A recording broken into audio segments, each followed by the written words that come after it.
Welcome to Season 2, Episode 14 of the Be Conscious podcast. This episode marks the 5th interview in my series of awakenings, where I am interviewing remarkable individuals who have made their transition into their most authentic selves and works. Today, I have the distinct pleasure of interviewing Randy Spelling, and you are in for a treat. Here we go.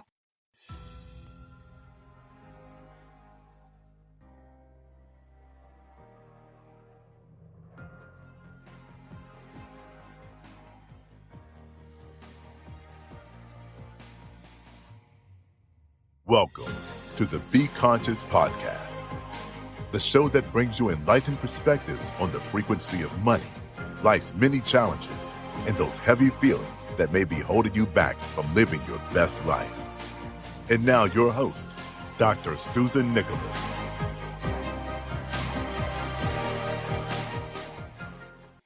Author, speaker, intuitive coach, and consultant. Randy Spelling is the head of Randy Spelling Coaching. Growing up in one of Hollywood's most famous families, he witnessed firsthand that money and fame do not create freedom or happiness, but it is our daily choices that do.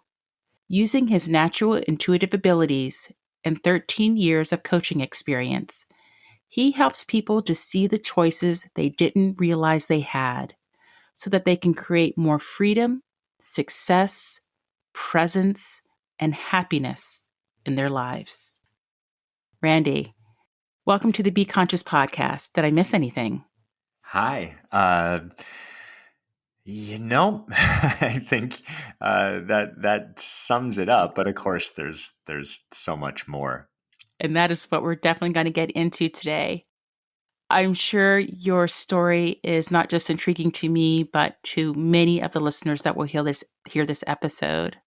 And of course, you have a very famous family that many of us have heard of, especially growing up in the generation that we are in, that we share, I should say. And I would love to know, can you take us back to the beginning, Randy? Like growing up as a child, what was life like? And if you can help us to understand if there was this sentient moment or this singular moment when you made the realization or came to the realization that there was something deeper or something more that you were to do in this life, or that shifted you out of that mindset of that you grew up in into what you are doing now. I'd love for you to share that with us. Sure. Well, in terms of the beginning, I grew up in a very famous Hollywood family. My father was a television producer named Aaron Spelling. My sister, an actress, Tori Spelling. And it was an interesting upbringing because, to me, it was just normal. And this is my family, and this is our family house, and, the family business. But, in many ways, it was very extravagant, fantastical, special in many ways. So for me as a child, I was just always very loving, caring, sensitive, wanted the best for people. I wrote poetry at a very early age, and I had a big heart. So that was part of me. That was the nature. The nurture was a little bit confusing because here we are living this life where, I didn't put this together as a small child, but when I got older, even in elementary school, the kids going, "Oh my gosh, the limousine's pulling up." And of course I went to an affluent school, but still it was, the limousine pulls up and my parents step out. I think their parents knew my father because of the television series that he produced and were likely on air at the time. So they knew me without knowing me, and it seemed as though everyone envied this life or thought this is the perfect life. And while it was great, and my parents did the best job that they could in that environment, it's still a very confusing environment because you have people who are making a lot of money. You have actors and actresses coming through the house constantly, and everyone's sort of smiling and they're charismatic and putting on these roles, but yet that doesn't mean that they were happy inside.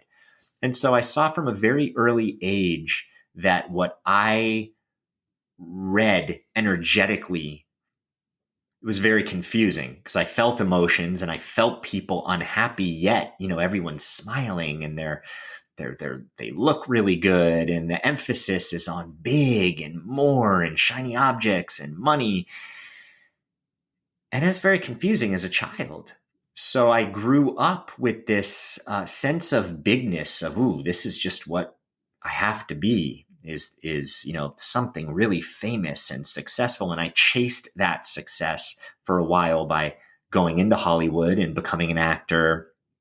I then went into the music business to own my own label. I thought that I could have more freedom and choice in terms of, not just auditioning for roles and seeing if I would get them, but putting out music that I wanted to put out to the world. And I just kept chasing this idea of what success meant, because if I did that, that's what society says. You just do more and more and more and find this level of success. And it was empty for me. It didn't hold what I wanted.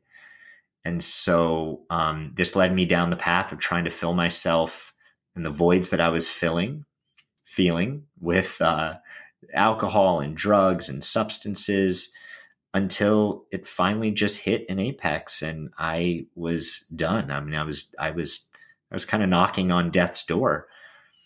And right around when my father passed away in 2006, I just had this moment where I fell on my knees basically at about 3 a.m. And I said, I know that I'm here for more. I feel it, but I'm also trapped. I'm trapped in addiction. I'm trapped in whatever I know life to be right now, and it sucks. And so if I'm here for more, if I'm here to really be purposeful and have an impact and help people in some way, something deeply spiritual that I feel, then please help me. Whoever can hear me right now, please help me. And a few weeks later, I got the nudge to, through a series of circumstances, check myself into rehabilitation. And I was already doing some self-work, but did even more self-work.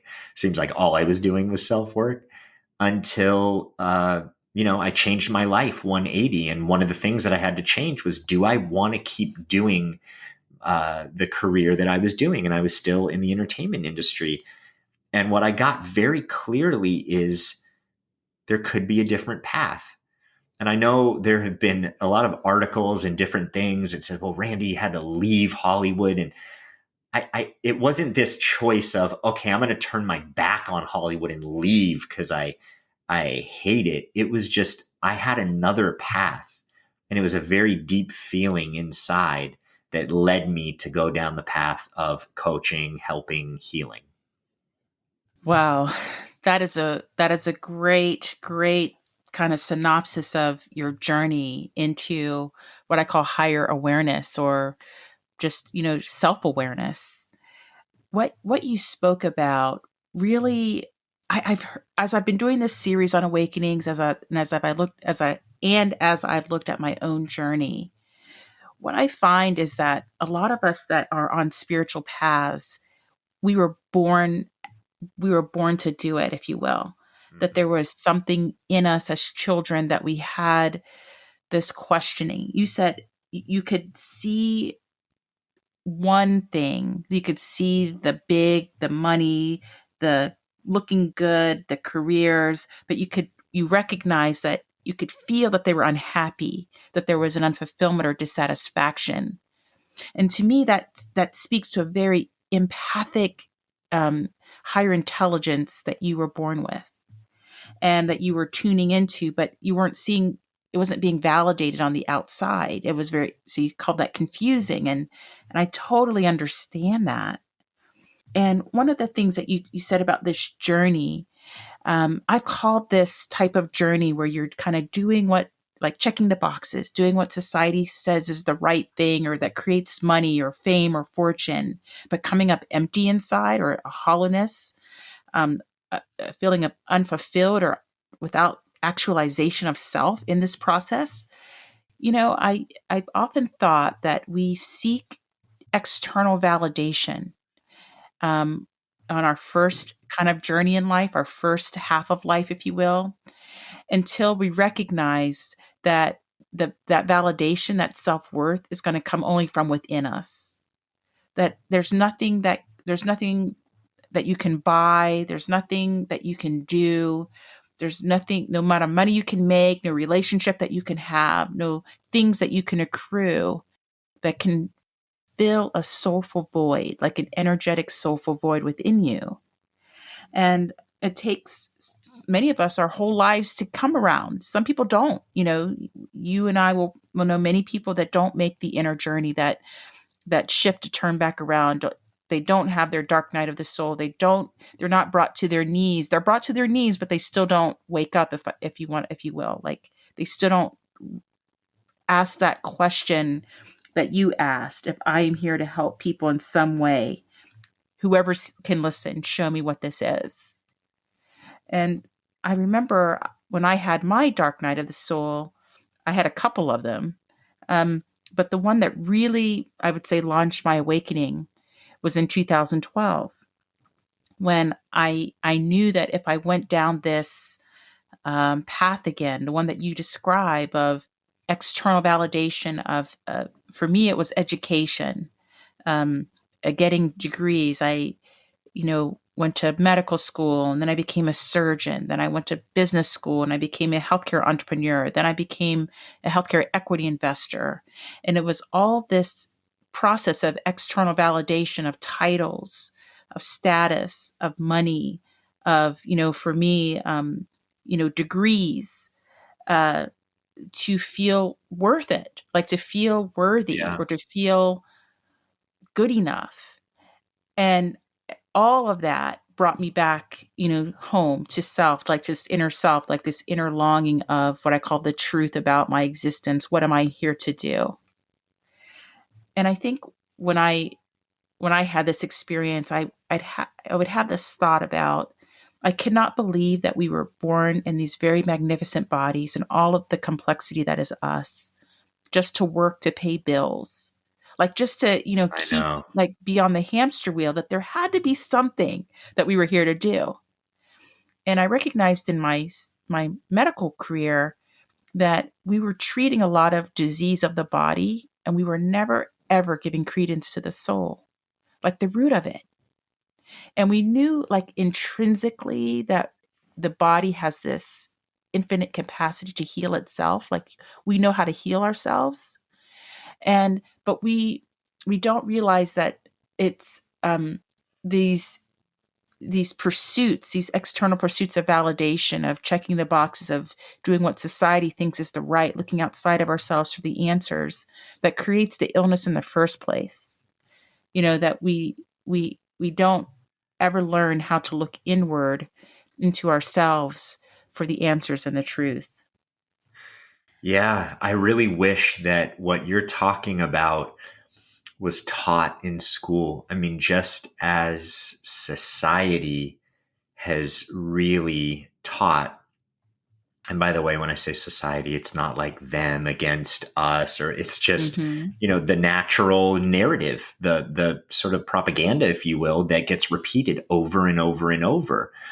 It's like, you have to go to school, you have to work hard, you have to get educated, you have to get as many degrees as you can, and you have to be liked, you have to, like, all these things that kids grow up and they internalize as, and I have two daughters, and I see this fine line as how they view themselves versus how others view them.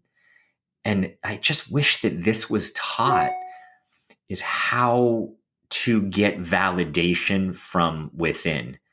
And if parents could learn, because parents want their children to have manners, and they need to teach them. But again, there is this fine line between teaching and allowing them to be, where instead of, oh, that picture is amazing and oh, it's so beautiful, that's validating. And then that child will go back and go, oh, well, is this one beautiful? Is this one beautiful? And they're looking for the validation from their parents versus the parents looking and saying, what do you feel about that? What made you choose all those colors? Or how did you get to the rainbow and the tree? And getting them to build that skill within, because in my opinion, that takes people farther in terms of having a fulfilled life. If you look at it from success,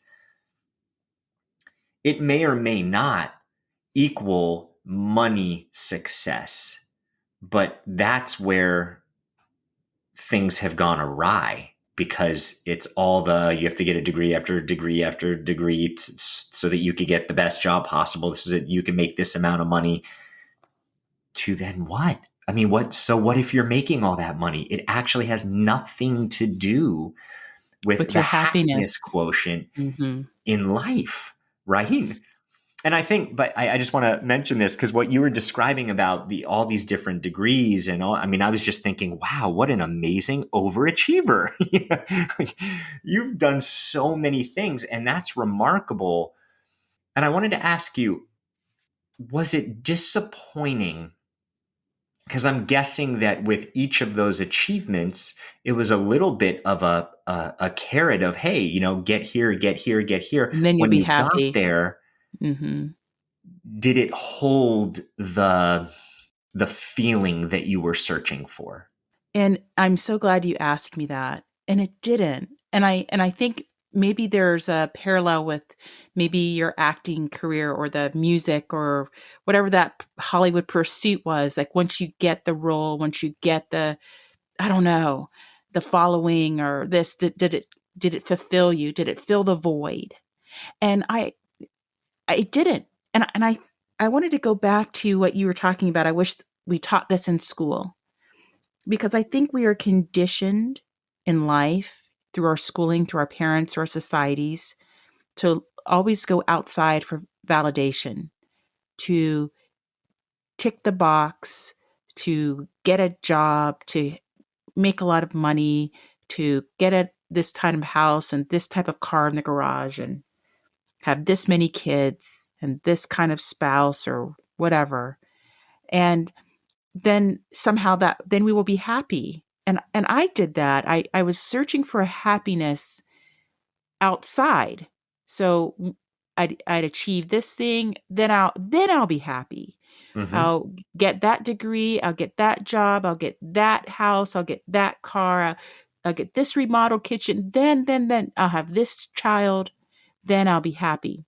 And I recognized that none of those things, I call them proxies for wealth, proxies for happiness, all these things that people pursue to fill the void. I call it this crevasse void in the soul. Like there's something in us that is beckoning to be fulfilled. And we think that physical things, jobs, attributes, spouses, whatever, clothes, some people, sex, drugs, whatever your vice is, whatever your thing is, will fill the void. But it doesn't. And I remember I had this colleague of mine in medical school who said that when she was disappointed or didn't do as well as she thought she would do or felt bad about herself, she would go buy a pair of shoes. And she accrued all these pairs of shoes. Don't wear them, but that was like a little way of saying, this will make me happy. This will help me.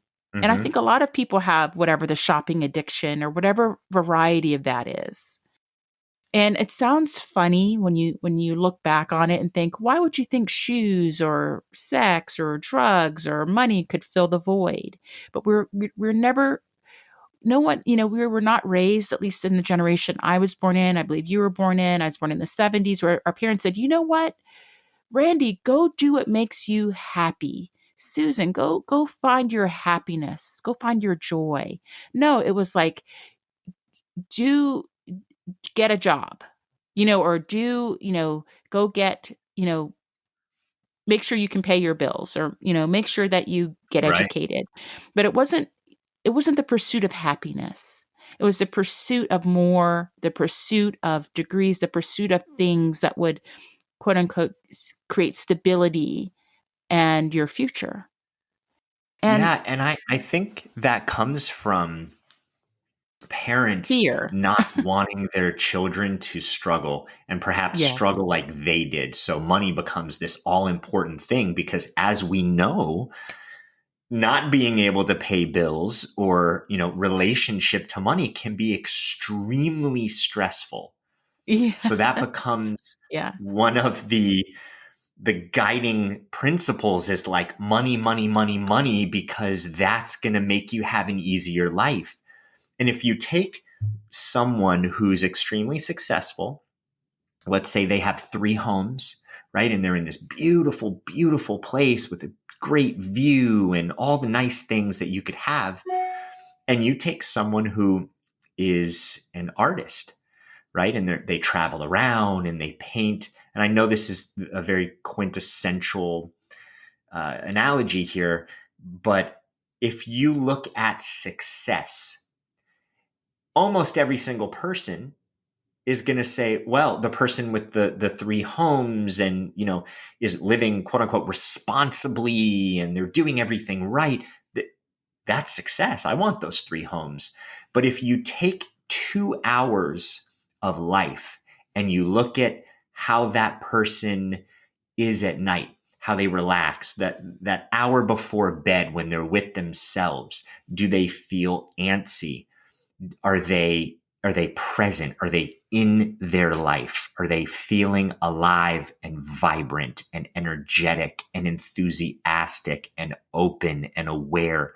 And you look at the artist, and maybe the artist doesn't feel all those things, but the artist is painting the river and the city that they just went to, and they're going to little restaurants and speaking to people, and they're present, they're immersed in their lives. If you look and say, who is more successful, I think there would be a rude awakening of, you can't compare the two, because you would have to say, how present are you? How good do you feel? How are you happy in life? To me, that is success, because you could amass hundreds of thousands or millions and be miserable, and you could have very little and be appreciative and love the life that you're living. Right, right. I totally get you. I also want to say that it's not mutually exclusive. Like that it, it's like a lot of money or no money, or Right, happiness or unhappiness. right, But I think what you're getting at, and what we're both saying, is that it's doing what you're fulfilled in, what you're happy doing. Because I know many people that would love to be the artist or the musician or the teacher that do not choose it. A florist, a flower arranger, whatever it is, right. and they don't choose it because they don't know if it'll make them money. There's fear, in it.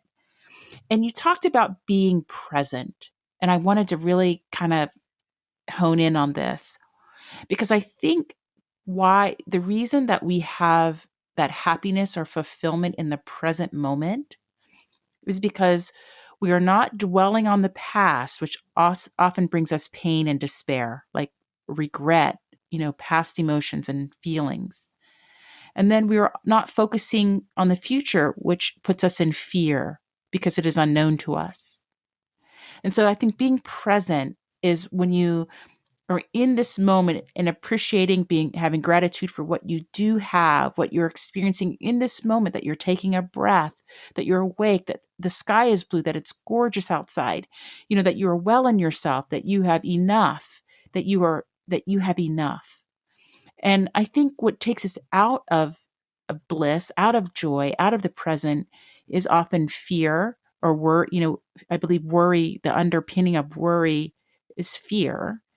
And then or dwelling on the past, something that happened in the past is going to recur again, or dealing with the energy of it. Um, and so one of the things that I like to make a distinction of is the idea that our feelings often, the transformation of our feelings often lag our intellect. So you said it earlier that I, I was addicted. I was in this cycle of addiction, but I knew, like, intellectually, soulfully, you're like, I know this isn't right. But the energy of you, like, is still in that addiction cycle. Like, there's a part of you that hasn't caught up with your thoughts, your higher present thoughts, or even your expression of those thoughts. And I talk about the energy of us, like the soul of us, the feelings, the thoughts. Those are all the beliefs. Those are energy at their core. And what I did learn in my education was the first law of thermodynamics. I talk about this a lot when I speak about the transformation of energy. And I talk about the frequency of money, the energy of all this, is that those feelings must be transformed. They follow the same universal law of conservation that other forms of energy on the planet follow. So energy, we know, it's not created nor destroyed by us, but it is transformed. It changes state. And so if I want to feel better inside, I want to transform that feeling of lack, that feeling of depression, sadness, inadequacy, unfulfillment. If I want to transform that into fulfillment, happiness, gratefulness, joy, bliss, enlightenment, whatever it is, love, then there's a process of transformation that occurs. And that is one thing that I know I never learned, and that many of us never learned about ourselves. We never learned about what I call the energetic part of us that often is in need of transformation for things to change. So I wanted to get your thoughts on kind of the in your own self, when you said, I had this on my knees moment, 3 a.m, I knew something had to change, and you said there were some nudges and some things that got you in the right direction. What was it that allowed you how did you do it, or how did you transform that energy that was cycling you back into addiction? How did you transform that into to kind of where you are today? Well, in terms of that night and what happened, I would love to say that, angels came in and whisked me away, and it was this, sort of holy moment. But things actually got worse. uh, I had an experience where, I put myself in danger a few more times in the coming 2 to 3 weeks. And I often hear this with people who are about to get clean, is it kind of gets worse before it gets better. And so, I had a few, I passed out one night. I remember I drove I had been up all night, and I drove a friend home early in the morning. I had no business driving. I don't even remember getting there and getting home. And I drove home and literally walked in and just fell to the floor and came to, 30 minutes later or something. And that was pretty much it. A week later, I went into rehab, and so it looked worse. It actually looked worse, but it was just step by step. I knew that change was coming. And I think in the back of my mind, even though I wasn't necessarily saying it to myself or thinking of this consciously, because I had asked, and I had asked so earnestly and from my heart, it was almost as if when I fell to my knees and asked that, it was a different part of me asking, but it had to come out in my voice. I had to say it and decree it and ask it out Yes. loud, instead of just thinking in my head, oh, I just want this to change. I actually was like, if anyone can hear me, help me. I don't want this anymore. And I Yeah. said it with a tremendous amount of energy. I mean, I was really struggling. And so because Yes. of that, I do think that I was guided and the universe was working with everything that it could around me to get me to that point. It just, from the outside, you would go, oh, well, so how was that sort of divinely guided? But I think Hmm. we're so trained to look at how things happen and only the beautiful things are divinely guided. Well, it got worse, but then Hmm. I got a chance to change. And through that, I started transforming beliefs about myself and transforming the way that I was viewing my past and transforming my self identity and letting go of Hmm. things that were really keeping me tethered to a cycle of pain and destruction. Yes, I love that. I love that. I think I think you hit the nail on the head. It's really about our beliefs. Sometimes it's a belief about ourselves. It's a belief about our past. It's a belief about society or what should be or how things should look that holds us back. We're going to take a short break, and when we come back, we're going to talk about the next chapter.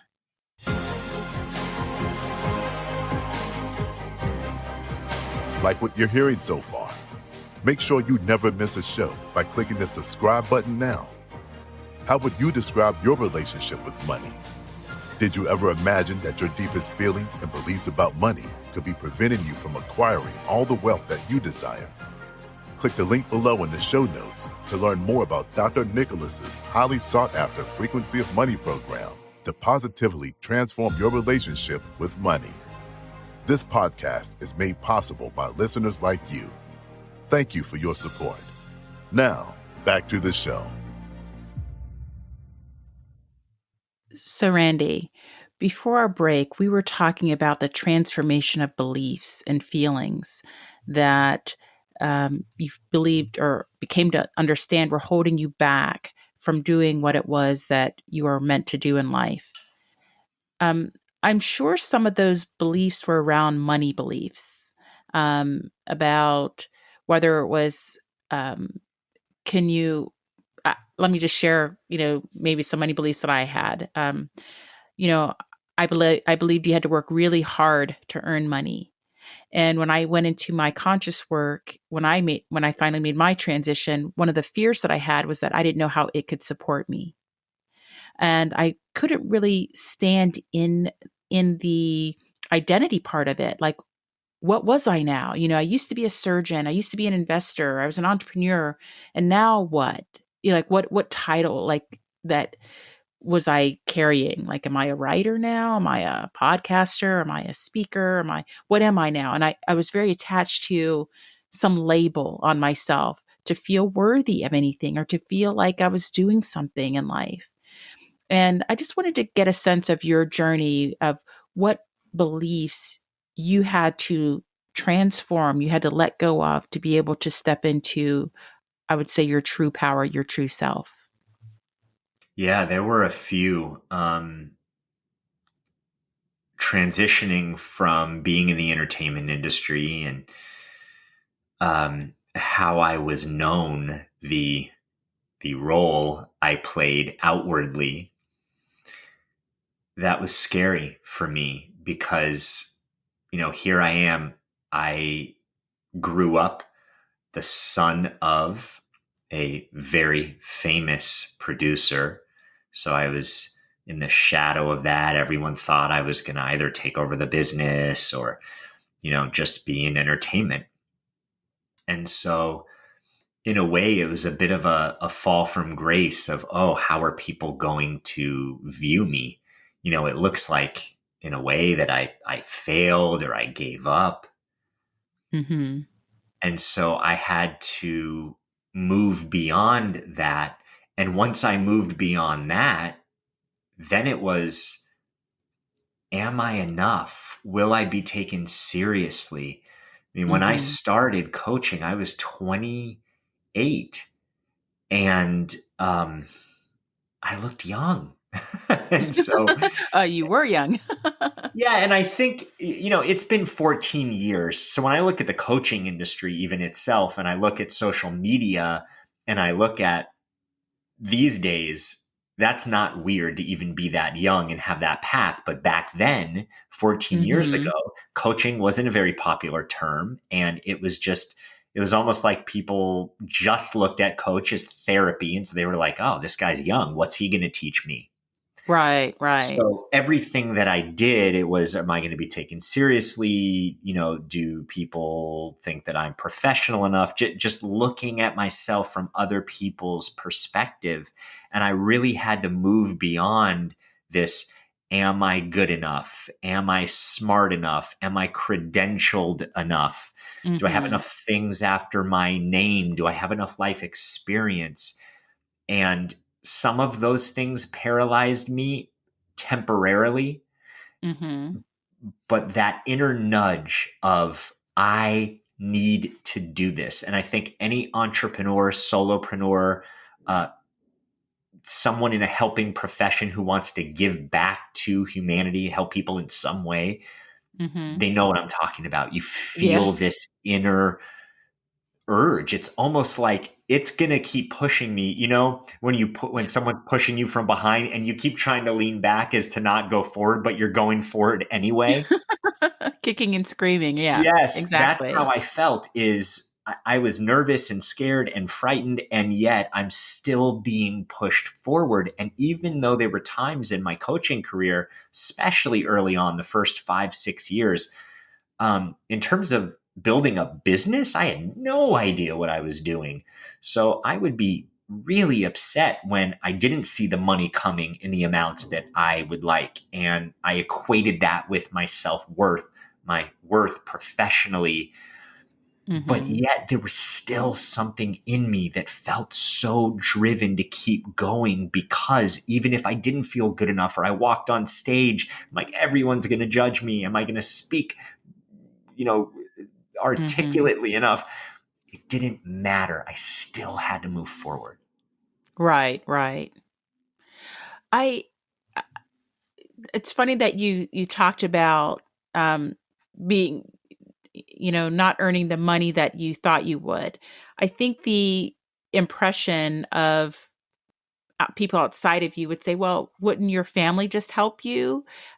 Is that a is that true? I mean, is that some is when you struck out on your own and went into on this spiritual path, did you feel supported by your family, or did you feel that this is something that you had to do on your own, or it was you had to do it on your own?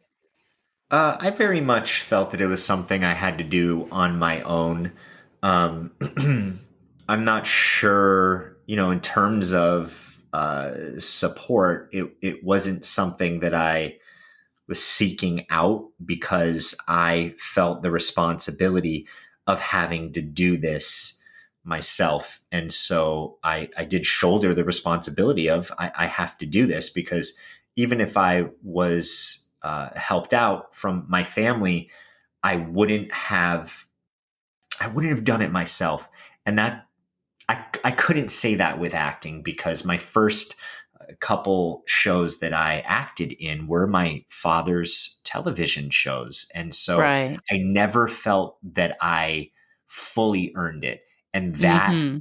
was a hindrance. So for me, this was my way to say, no, this is mine and I'm going to do this. And, you know, no matter what, I'm going to learn this myself. I'm going to do it myself. And that was it. All right. Well, I love that. I love that. I wanted to talk a little bit about the energy of money, because I think we're kind of like we talked about earlier about I wish our kids were taught about, we're conditioned in another way to look inside themselves, to be present, to find joy, to look beyond the exterior, about, beyond the image on whatever social media or the selfie, and find their self-worth from a deeper place.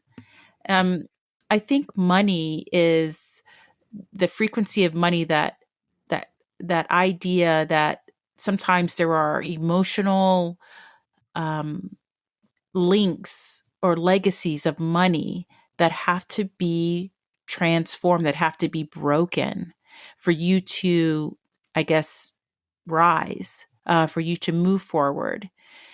Would you say that there was, let me put a little context around this. In my experience and from my awakening process, I believe there's kind of two basic camps of the money story. One is the camp of scarcity, of lack, of deprivation, of equating your self-worth with your financial net worth. So if I don't have a lot of money, then I'm worthless, or I'm disempowered due to that. And so there's that energy. That's the energy that I was born into, of deprivation. And then breaking that, I call that breaking those cycles, that cycle of generational poverty, of lack, to come through and be, I guess, more trusting in the universe, and really open to receiving your rightful abundance. And I talk about a wealth continuum, that it's not just dollars and cents, but it's your connections, it's your ideas, it's your purpose, it's your passion. It's the whole, it's your health, it's your relationships, it's all of it. All of those are, I call, the energy of money. Your clients, your customers, all of those are part of your money story, about how you are attracting your rightful abundance. And then I think about the other side, perhaps the side that you grew up in, where there's more than enough money, and you grow up in relative comfort, and it's not a story of financial or resources, but sometimes there's other issues with money, like there's shame around money, maybe how money was earned. Like you talked about, oh, did I earn this role? Was it really me? Sometimes there's crimes committed around money. Sometimes money is a taboo topic. It's never talked about, or there are secrets surrounding money when there's an abundance of it. Or maybe there's shame around how money is earned or spent. And so I wanted to kind of get your thoughts on the money part of it, because I think one thing that we don't talk about when we are coming into conscious work, when we're coming into our true passion projects, is the money part of it. And a lot of people are held back or retreat from doing what it is that they are meant to do on the planet, because they are holding on to fears, and they're holding on to the energy of lack or deprivation or other shames around money. So can you speak to us about your experience in this area? Sure. I think I fall into the category of about 90% of all of the perspectives of money that you were mentioning, from the lack, the scarcity, to the rightful place with abundance, to the secrecy or taboo and not talking about it, or the potential negative effects of it. I mean, I've experienced almost all of it. And you also have a very still very public family with a lot of financial, publicity, whether that be positive or negative. But there's a lot. It seems like there's a lot of money attention in your family. Can you speak to what you perceive now that you are on your journey? Not just what your journey was out of this conundrum, to kind of sort out this energy of money, but what about, can you also speak to your family?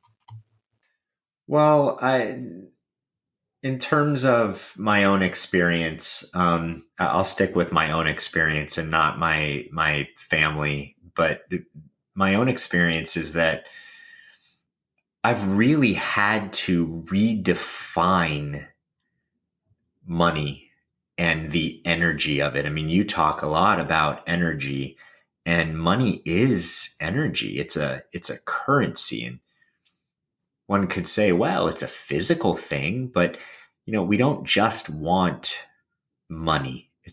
We don't want stacks of bills, wallpapering, your favorite room of the house because it looks and smells so lovely. And it's really what we About think the that money is feeling. going to bring us, right? It's that Mm-hmm. currency, and we want to be in the current. Flow. Mm-hmm.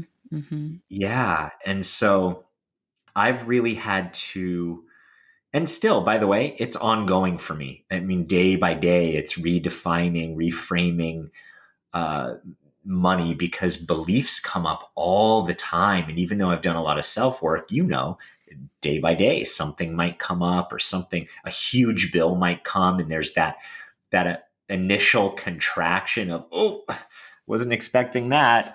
Okay. And working Right. Right. through the idea of, okay, wait a second, what does this mean? How can I look at money as something like an old friend, right? Money is something I want to invite in. Money is something Mm-hmm. that I Mm-hmm. want to make a meal for, or prepare some tea for, and have it come in, and wish it well when it goes out on its journey. Mm-hmm. Mm-hmm. And knowing that it may come back, and the same as energy, it may come back in a different form.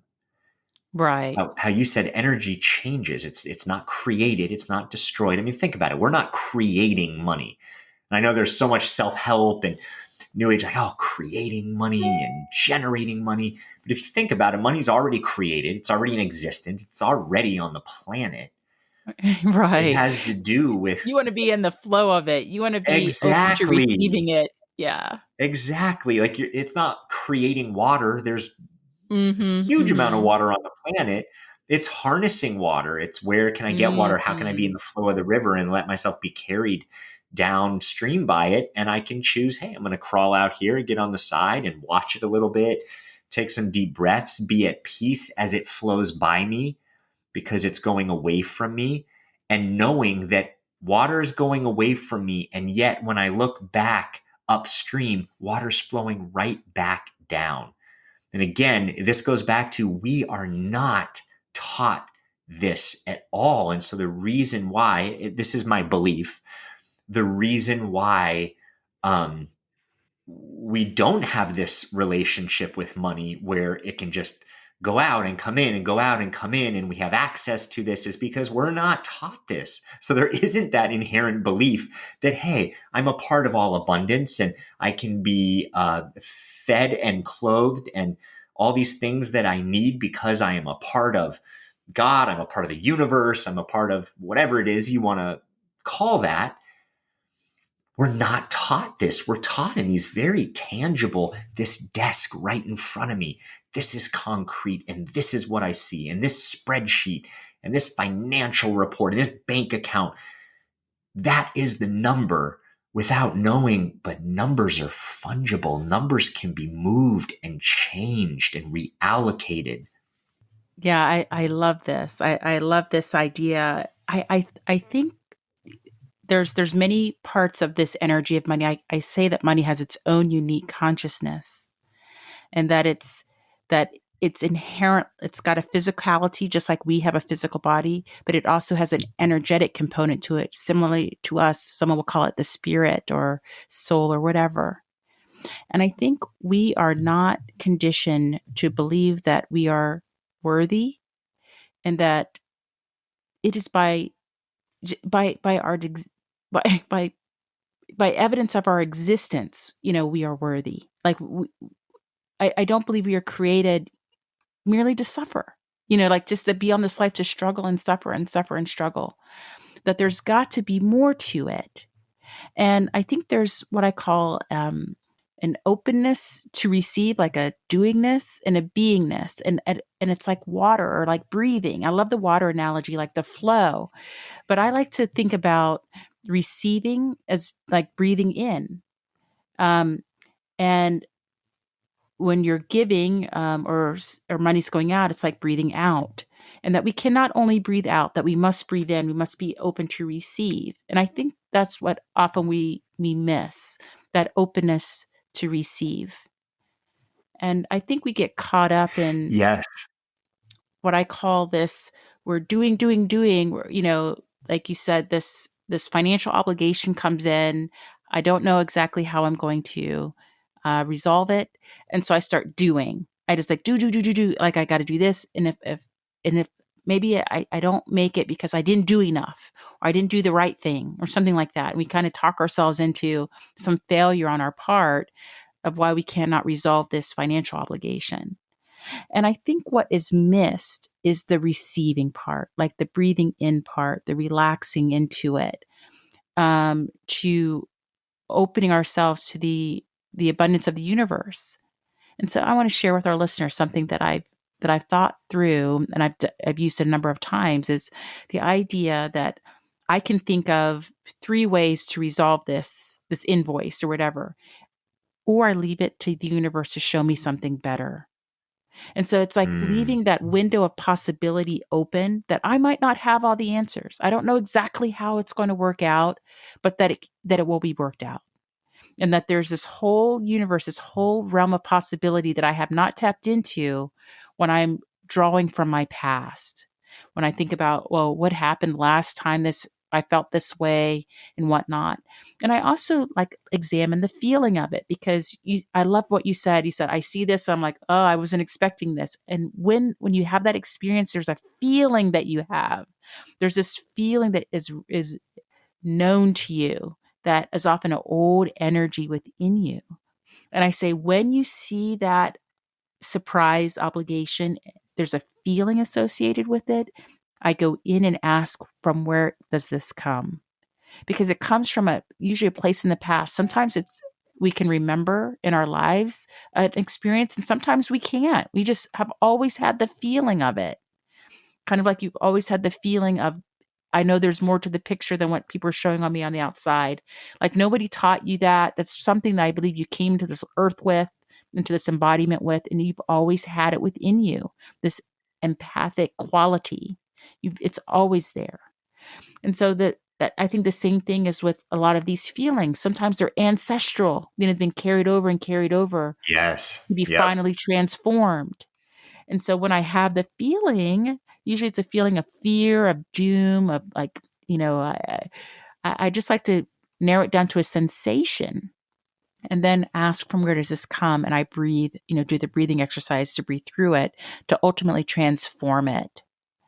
But in the transformation of it, I think it's helpful to remember some things, like some universal truths, that the universe has your back, that each day that you wake up, you are supported.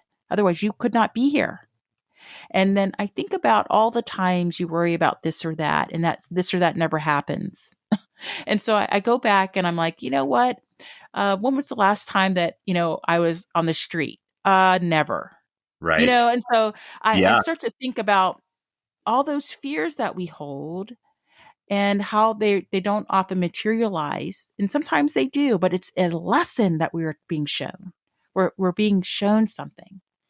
And so I try to remember that I am fully supported when it comes to money, that there, like you said, it's already here. There are trillions and trillions and trillions of currencies floating all around this planet. It is being open to receive. And I believe that comes from a place of calm, a place of love, a place of gratitude, a place of joy. And, I was talking to my son about this, about, thinking about how it's going to feel when you resolve that, how awesome that is, and be in that energy as you are um, considering how to resolve the obligation. And I always say it's for us to have the desire, for us to have the dream, for us to have the energy, the playful energy, the love, the trust in the universe. And it's the universe's job to show us how. Yes. Yes. Yeah. That's the biggest thing with all of what we're discussing is the how, because I think the we'll just call it the spiritual way of looking at it, I think most people can somewhat resonate with, right? It's like when you say don't sweat the small stuff and be grateful, be mindful. I mean, most people can get on board with that in this day and age. But it's the how do I do that when I am in struggle mode and everything is firing in my brain and my body telling me that things are not okay. And it's this, and I work with my clients on this because it's like this disconnection between, okay, yes, that sounds good, and I might be able to say that for 3 days until the other part that I've been practicing for however many years wins out. And the one thing I would add is it is amazing. I think we're probably the only species on the planet that I know of that will spend more time, focus, energy, and attention on the things that we worry may or may not happen, likely will not happen, and the outcome that we do not want.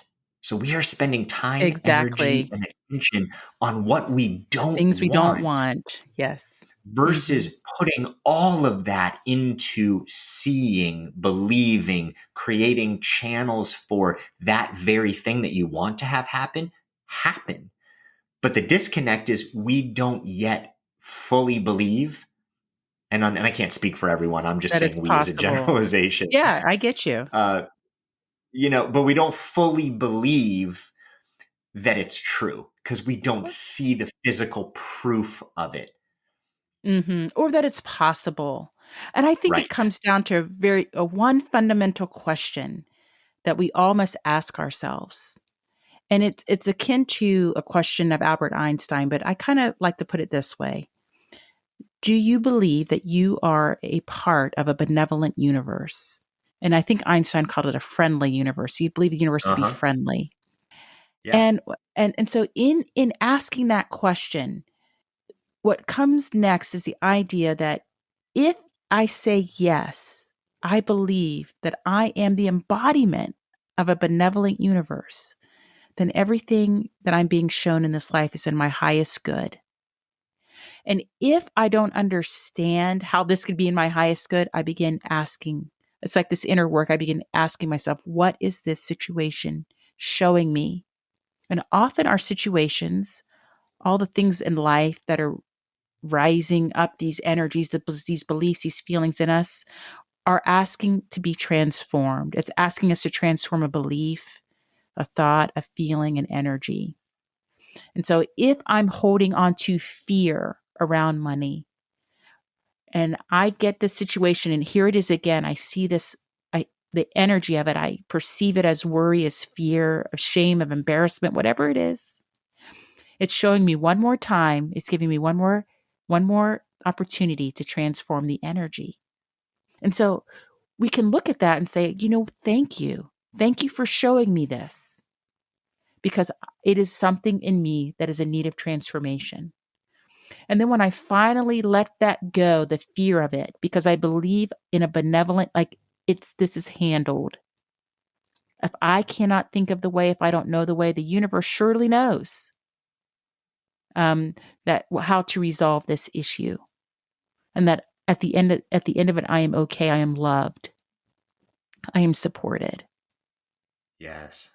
Love that. Well, Randy, we're coming to the hour, and I want to be respectful of your time. Can you please share with our listeners your Freedom Blueprint program and how they can find you and potentially work with you? Sure. Yeah. The easiest way to find me is my website. It's randyspelling.com. And on there, I have a few different options to work with me. One of which is just my, foundational program called the Freedom Blueprint. Learn how to clarify your goals. Really get crystal clear on what you want.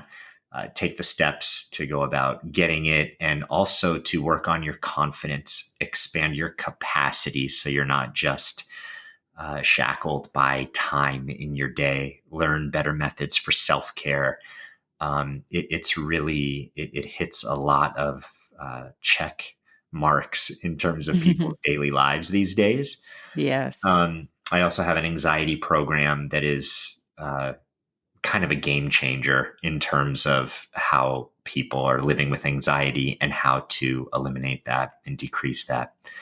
And the other way is personal coaching, working with me one-on-one. So all on my website, randyspelling.com, and on social, Instagram is Randy Spelling, and Facebook is Randy Spelling Coaching.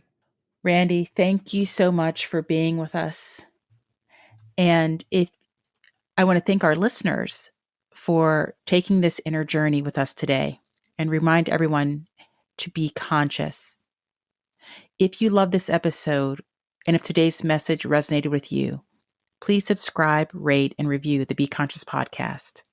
I want to know what inspires you and what conscious topics you would like to hear more about. And if you'd like, please share your thoughts with me at info@susannicholas.org. Stay tuned for our next episodes.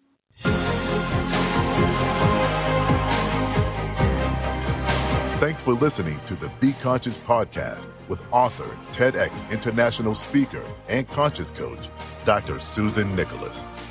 Be sure to connect with her to stay up to date with her latest news and works. Learn more about her conscious speaking platform at susannicholas.org/speaking. Stay tuned for the next thought-provoking episode. And whether you are coming or going, looking inside or out, remember to be conscious.